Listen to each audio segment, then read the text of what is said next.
Hello，大家好。在前一个视频里面呢，我跟大家有闲聊一点内容嘛。那在今天这个视频里面，我就是还有一点要补，想要再记录下来，想要再记录一点东西。就昨天有聊到一个背景意识嘛，那我不知道怎么去形容它，我现在就称之为背景意识。然后呢，我后来想一想，我就把它称为内在的高铁好了。因为这个概念是以前我没有特别去记录和描述过的，就是刚好昨天闲聊到这个话题，然后我就开始觉得还蛮有兴趣的，就自己又挖掘了一些这方面的心得。我觉得呢，从昨天的这个闲聊当中，我也有点体会到一点东西，就是说我们内在的高铁啊，它其实无时无刻都在流动。它不断的在流动，在我们的背景意识中一直流动，在你没有去观察它、关注它的时候，它也不断的流动。然后呢，当我们起心动念呢，想到某些东西的时候呢，我们去观察，想要去观察它的时候呢，我们才将它其中的某一部分的内容呢，转换成我们的认知和我们的意识和我们的文字化的内容去理解它。但是当我们没有去观察它的时候呢，它还是一直在流动。这就是为什么我想到说，这就是为什么那个与神对话的书本里面有提到说，其实神无时无刻都在跟我们说话，因为我们内在背景意识当中，这个内在的高铁其实无时无刻都在流动。那这个高铁上所载的货物、所载的内容，很多就是相当于神在跟我们说话的内容。只是它在背景意识当中，我们不会去观察和聚焦到上面去，所以你就不会发现。那透过读经典，然后都是透过听音乐，透过某些触发，它触发我们的意识去观察，或是去同频到某一部分的内容的时候，我们去感受到了那些内容。然后呢，感受到这些内容的时候呢，它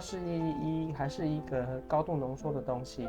所以我们再进一步呢，用后天的这个大脑思辨和文字化的能力，再进一步把它转换成文字内容，或是转换成艺术作品这样子。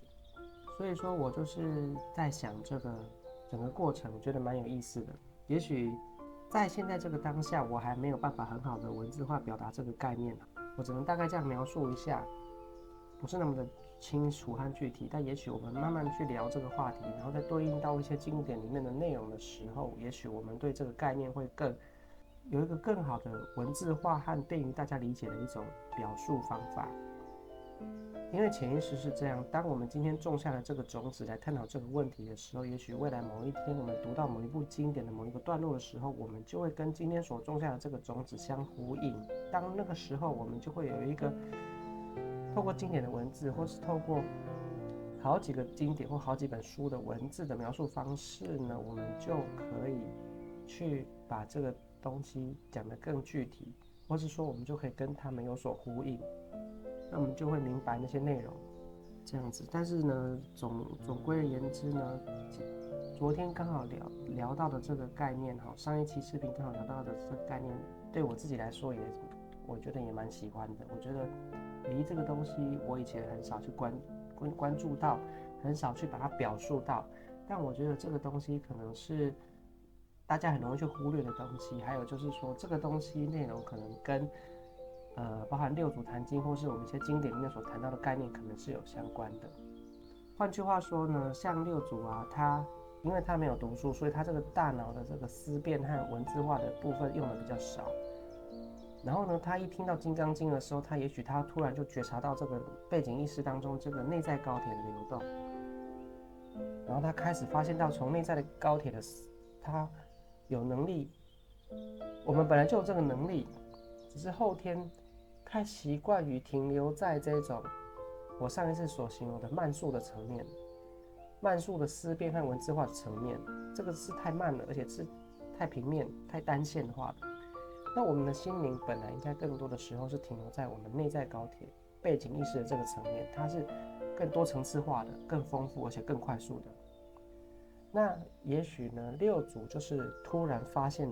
透过《金刚经》的引导，发现到他开始去觉察他内在的高铁，觉察到他背景意识当中丰富的讯息和智慧，所以他才会说弟子之心常生智慧。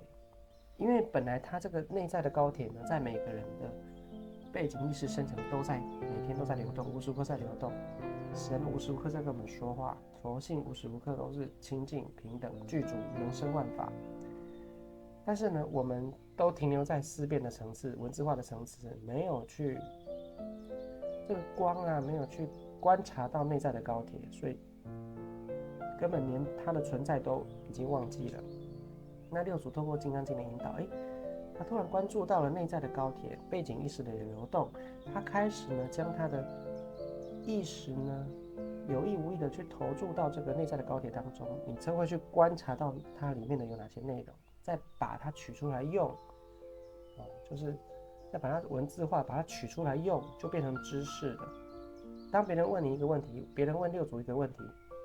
然后他关照内在的高铁呢，得到了答案之后，把它转换成文字化去回答这个人。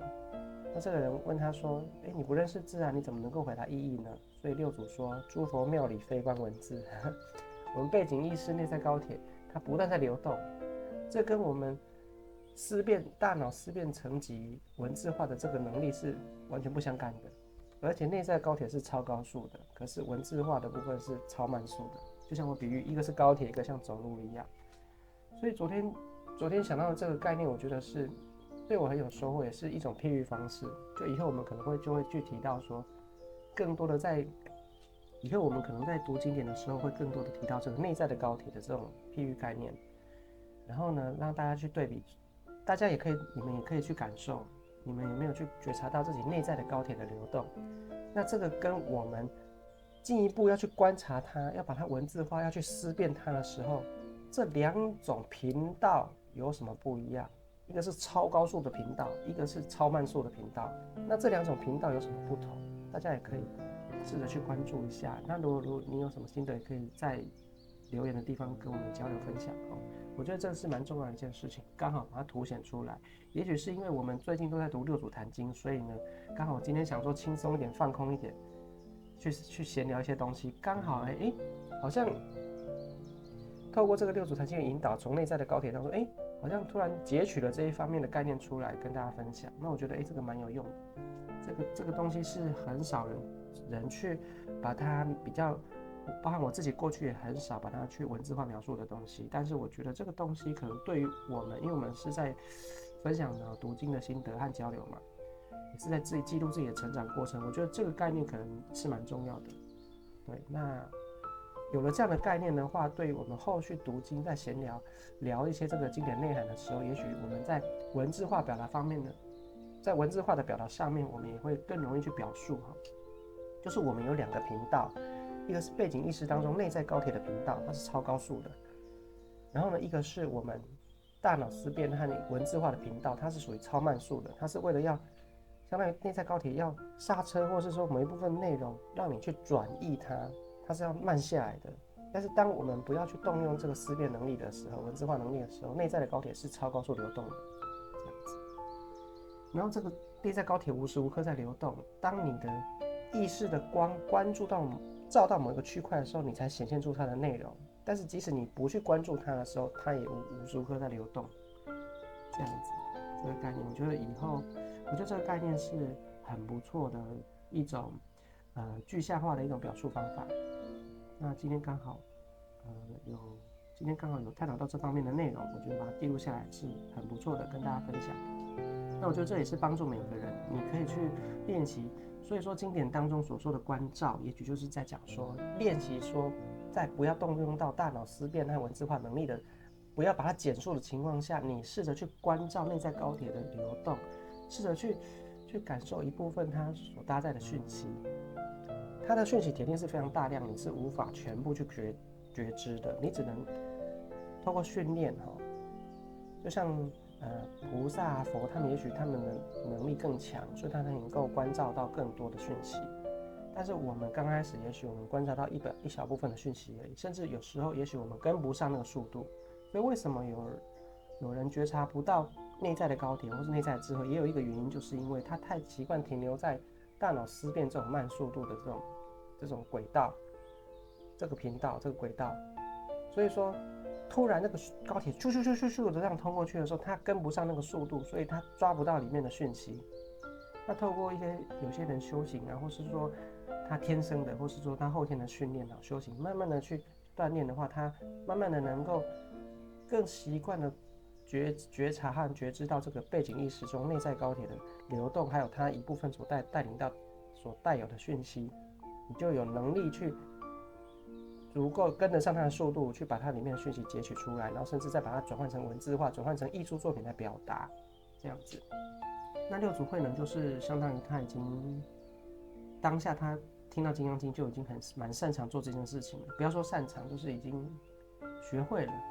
这样子。那我们今天先分享到这边，如果有些东西我们在未来再跟大家多聊一聊。